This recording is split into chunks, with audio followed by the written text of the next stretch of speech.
দেখাচ্ছিলাম যে রাস্তার উপরে কিভাবে আগুন দেওয়া হয়েছে এবং বৃষ্টির মতো ঢেল মারছে, অর্থাৎ যারা বৃষ্টির মতো ঢেল ছুটছে আওয়ামী লীগের নেতাকর্মীরা।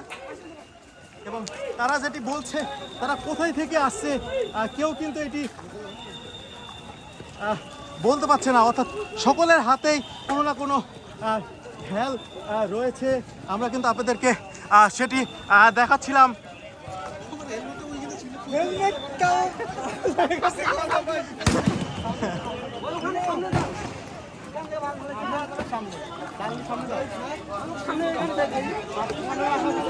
ভাই ভাই ভাই ভাই